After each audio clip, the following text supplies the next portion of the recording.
Oke coy, jumpa lagi dengan Backend Magang. Stay humble dan tetap semangat untuk terus belajar layaknya anak magang. Oke, ya ini masih suasana Ramadan ya. Jadi ya selamat menjalankan ibadah puasa buat yang lagi puasa. Kalau yang mungkin lagi berhalangan nggak puasa ya udahlah ya, kita doain aja semoga bisa lancar kembali puasanya. Oke, jadi kali ini Backend Magang tuh bakal bahas sistem desain konsep lagi gitu ya, terutama tepatnya di sini tuh untuk gimana sih arsitektur pada aplikasi yang udah jalan di production gitu. Maksudnya apa sih Bang jalan di production ya? Belum tahu ya, kalau yang udah tahu ya udahlah ya. Yang belum tahu tuh maksudnya ya udah jalan di production tuh ya udah rilis gitu, udah dipakai sama pengguna gitu. Jadi kan ya gini loh, di setiap aplikasi nih yang udah jalan dengan baik yang kita pakai ini sebagai pengguna gitu kan, tentu itu di situ ada ya arsitekturnya gitu kan, ada bahkan pengujiannya, ada monitoringnya juga, bahkan ya ada langkah-langkah untuk keamanannya seperti itulah. Nah intinya sekarang kita bakal bahas istilahnya itu kayak high level arsitekturnya gitu dari aplikasi yang misalnya udah jalan di produksi. Ya, production maksudnya ya, produksi itu bahasa Indonesia itu tuh balik-balik saya. Tapi ya oke lah ya. Mohon maaf belibet kalau bahasa Inggris. Oke, sekarang kita mulai aja. Jadi yang menjadi apa namanya? Area utama yang paling pertama itu adalah pipeline-nya gitu, CI/CD pipeline. Aduh ini kayaknya gambarnya nutupin arah panahnya, tapi nggak apa-apa lah ya. Ini gambar roketnya maksudnya ini deploy ya.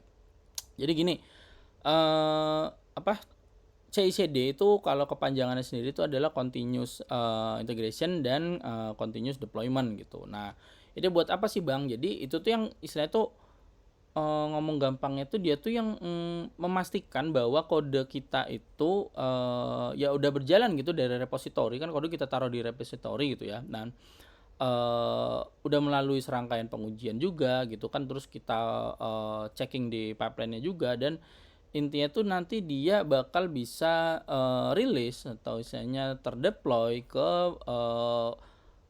server ataupun cluster produksi kita tuh secara ya otomatis gitu, tanpa ada campur tangan manual lagi gitu. Jadi kayak manualnya di awal aja saat kita membuat pipeline-nya gitu.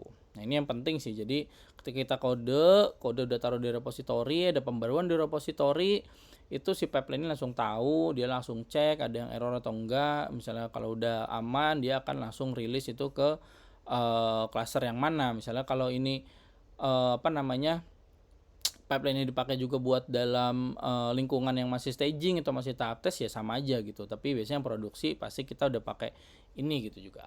Ya jadi untuk alatnya sendiri ya biasanya kita pakai Jenkins gitu kan, tapi ya nggak harus Jenkins juga, ada GitHub Action bisa. Di kalau misalnya pakai Microsoft Azure ya dia punya CI/CD-nya sendiri juga, ya macam-macam lah ya. Jadi tergantung apa yang dipakai. Tapi intinya CI/CD pipeline itu ya intinya untuk apa ya bilangnya tuh kayak simple, itu ngomong kayak buat auto deploy gitu, intinya seperti itulah ya. Nah selanjutnya itu kita akan bakal ngomongin bagaimana interaksinya dengan server gitu. Jadi kan gini, setelah aplikasi itu ada di production gitu kan, itu kan pasti dia bakal, ini gambar saya bener sekarang saya taruh sini, maaf ya. Oke, saya ulangi. Jadi ketika aplikasinya itu udah di production itu kan kita bakal menangani banyak request nih dari user gitu kan, yang intinya kan di sini kenapa saya langsung ke arah sini ya, karena di video saya sebelumnya udah saya bahas kayak ini kan untuk servernya sendiri atau back end sistemnya nih. Aduh jadi maju ya, sorry, kita masuk ke sini. Ini tuh masih saya gambarnya ada banyak. Jadi kan maksudnya itu adalah kan di dewasa ini gitu, karena nowadays itu banyak udah pakai microservices. Jadi backend itu ada banyak service gitu. Nah, di sini service yang banyak itu bahkan di setiap satu service itu bakal bisa dilakukan horizontal scaling lagi atau bisa diperbanyak gitu. Jadi ada beberapa cluster sendiri atau beberapa node gitulah ya. Nah, intinya untuk request-request yang banyak itu, dan seperti video saya sebelumnya juga saya pernah jelasin, itu akan dihandle requestnya itu lewat load balancer. Jadi load balancer ini yang gunanya nanti bakal mendistribusikan request-request itu ke setiap layanan-layanan kita yang ada ini gitu. Jadi supaya lancar lah ya gitu. Jadi misalnya layanan itu ada yang idle, ada yang penuh, tuh dia bisa tahu yang mana, jadi dia bisa distribusi secara baik lah, intinya seperti itu. Jadi gini ya, user itu akan akses aplikasi kita. Maksudnya di sini user ini ya tentunya ada aplikasi front end-nya gitu ya, dipakai sama user gitu kan. Aplikasi front end-nya ya bisa mobile, bisa web. Intinya nanti dari sini ngaksesnya ke backend sistem kita ini dengan melalui load balancer dulu seperti itu. Oke, untuk selanjutnya itu, nah ini tadi yang kepencet. Nah, intinya itu kan kita ini pada backbone-nya ya atau tulang punggungnya itu. Di sini nih sebenarnya ini udah saya tambahin, sini ada storage, terus di sini ya mirip sama ini sama-sama service tapi sini saya gambarin sebagai service lain dari di luar dari aplikasi kita atau bisa kita bilang third party gitu. Jadi service dari third party gitu. Nah,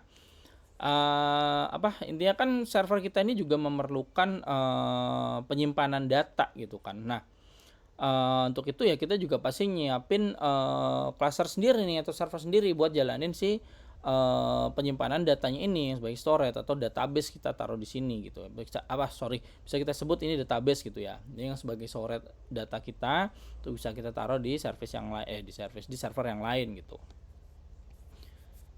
Dan ya tentunya ini terhubung dengan jaringan ya gitu. Jadi dan untuk keperluan data-data itu juga kan kita nggak mesti data itu dari storage kita atau dari aplikasi kita sendiri. Kayak misalnya di e-commerce gitu kan butuh ada proses pembayaran gitu kan dan ada misalnya ada proses logistik. Nah itu kan akan memanggil service dari third party gitu. Misalnya perbankan ataupun dari ya layanan-layanan penyedia jasa logistik gitu. Nah ini seperti ini ya gambarannya.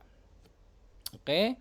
Nah, selanjutnya kalau ini udah, itu kan berarti kita akan mikirin ini nih yang saya sebut sebagai silent protector. Kenapa sih saya sebut sebagai silent protector? Ya kan misalnya dia diem-diem gitu, diem-diem tapi ya menyelesaikan masalah gitu. Karena paling nggak ya membantu kita menyelesaikan masalah yang terjadi di aplikasi kita. Itu apa sih? Ya logging dan monitoring di sini. Nah, untuk toolsnya biasanya logging dan monitoring ini bisa aja pakai Sentry ataupun ya yang lain-lain juga ada ya, ada New Relic, macam-macam lah ya. Itu tergantung kebutuhan dan budget juga dari yang bisa dialokasikan dari perusahaan gitu. Nah, intinya apa sih logging dan monitoring ini? Jadi ini tuh untuk memastikan tuh kan segalanya berjalan lancar. Jadi kita tuh harus memiliki sistem logging dan monitoring itu yang isinya untuk memperhatikan setiap aksi ataupun interaksi gitu dan dia simpan data-datanya itu dalam lognya dia gitu. Jadi simpan log datanya gitu. Nah, untuk apa sih itu? Ya itu nanti bisa buat kita tahu ada error apa yang terjadi atau misalnya untuk kedepannya kita bisa juga melakukan nama itu kayak analisa dari situ. Dia seperti itu. Jadi ya karena ini tadi layanan itu kayak dari Sentry atau apa itu ya bisa kita bilang tuh dari eksternal juga ya dari aplikasi kita. Intinya seperti itu. Nah, selanjutnya misalnya ini tadi kita udah buat terus sampai sini gitu kan. Terus kita udah monitoring. Nah, kalau terjadi apa tuh gimana gitu kan. Misalnya ada terjadi sesuatu. Nah, di sini kita baru tambahkan lagi yaitu namanya alerting gitu. Jadi kita siapkan satu service atau suatu layanan untuk alerting ini tadi. Nah, alerting ini tadi tuh misalnya buat apa sih? Intinya seperti saya bilang tadi ya ketika ini terjadi misalnya ada hal yang di luar rencana gitu kan, misalnya ada error terus ada request yang gagal gitu, intinya ada sesuatu yang nggak normal lah. Jadi kan dari sistem kita juga itu harus ngasih pemberitahuan gitu, misalnya kayak dari user nih dia udah pakai aplikasi kita terus dia misalnya e-commerce gitu kan, terus dia melakukan pembayarannya itu ada gagal. Nah, gagal itu kan jadi kita udah monitoring nih di sini di logging dan monitoringnya kita. Nah, kegagalan itu kita juga kasih tahu nih ke user kalau ada sesuatu yang error gitu. Maaf misalnya pembayarannya sedang tidak berhasil gitu. Ini seperti itulah kita kasih notifikasi ke user juga. Nah, gimana sih supaya kita developer juga cepat gitu ngerti kalau ada terjadi sesuatu. Nah, di situ alerting ini juga nggak cuma ke user gitu. Jadi alert service ini atau ya mungkin bisa bilang ada notification service ya sama aja lah, intinya buat suatu proses alerting gitu. Nah, kalau umumnya sekarang kan kita tuh komunikasi di dalam pekerjaan itu kalau misalnya itu kan kita bisa pakai Jira gitu atau biasanya tapi Jira lebih ke arah untuk proses pekerjaan ya. Tapi kalau untuk misalnya komunikasi yang umumnya gitu di antar sesama tim atau antar tim gitu itu biasanya kan kita pakai Slack nih di sini.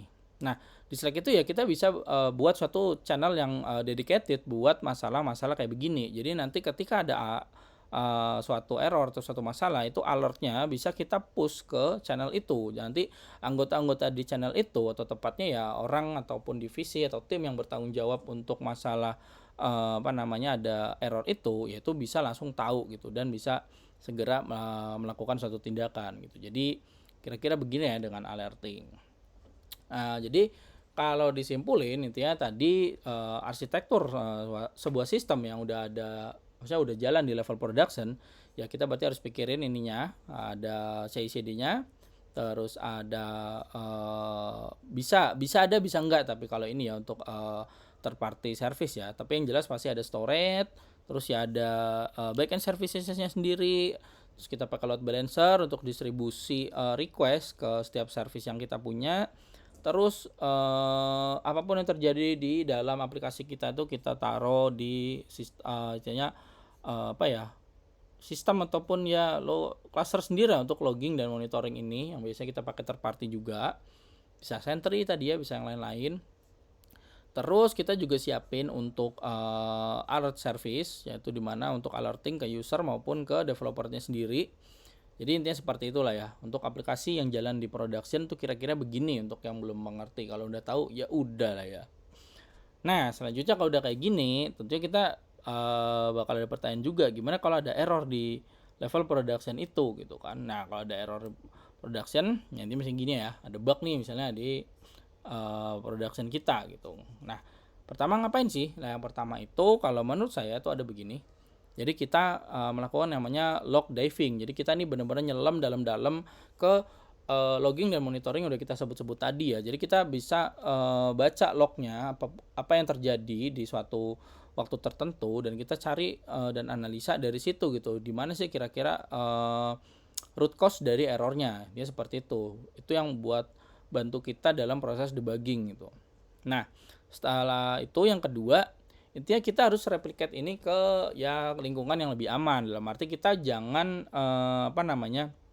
saya bilangnya itu golden rule-nya, itu kita jangan debug di production gitu, karena ini bisa aja berefek ke user, apalagi kalau ternyata pas kita debug itu nggak beres gitu, debugnya malah bikin bug yang lain. Jadi ya tentunya kita replicate dulu isu yang terjadi itu ke environment yang lain, kayak misalnya di staging ataupun ya environment yang masih dalam tahap pengujian gitu. Nah, jadi kita melakukan debugnya di situ ya, nggak di sini, nggak di production. Baru nanti kalau udah tuh baru ke gini. Ya, ini yang namanya hotfix. Jadi hotfix itu intinya ketika bugnya udah selesai itu udah diterapin ya, intinya tuh hotfix ini untuk perbaikan yang cepat aja gitu. Misalnya ada bug yang terjadi, misalnya bug yang kecil lah gitu. Nah itu bisa kita, ya bisa juga sih bug yang besar, tapi intinya hotfix ini untuk solusi yang segera gitu. Jadi tadi kita udah recreate, kita buat lagi isunya di staging kita ataupun environment yang masih testing, masih tahap pengujian. Nah kita benerin di situ, kira-kira udah oke, kita deploy lagi ke productionnya, namanya hotfix. Jadi ini tuh kayak sebuah patch lah sebelum ngomong itu, sebelum solusi yang lebih permanen dapat diterapkan lah gitu. Jadi nanti mungkin kedepannya baru kita akan periksa lebih detail lagi ada apa, dan mungkin kita bisa refactor. Tapi misalnya ada bug-bug yang urgent tuh kita selesaikan dan segera deploy. Ini saat itu udah selesai di bug dan itu di deploy, ini yang namanya istilahnya hotfix gitu. Jadi ya kira-kira gitulah ya buat rekan-rekan sekalian. Saya harap ini bisa jadi gambaran, bisa membantu untuk buat lebih ngerti lagi kayak mana sih aplikasi-aplikasi di perusahaan-perusahaan itu jalan gitu. Dia seperti itu deh. Cuma ya sekali lagi saya ya mohon ya minta tolong gitu, jangan berhenti untuk support backend magang. Jadi ya like, subscribe, dan terutama share supaya mungkin rekan-rekan kita yang lain yang lagi dapat masalah yang sama atau ya lagi mencari knowledge sesuatu, itu mungkin bisa terbantu dari video-video yang saya bagikan ini gitu ya. Oke, jadi kira-kira gitu aja. Sekian dari saya. Untuk kurangnya saya mohon maaf. Ada yang kurang boleh tambahin di komentar. Dan ya sekali lagi saya ucapkan terima kasih. Salam backend magang.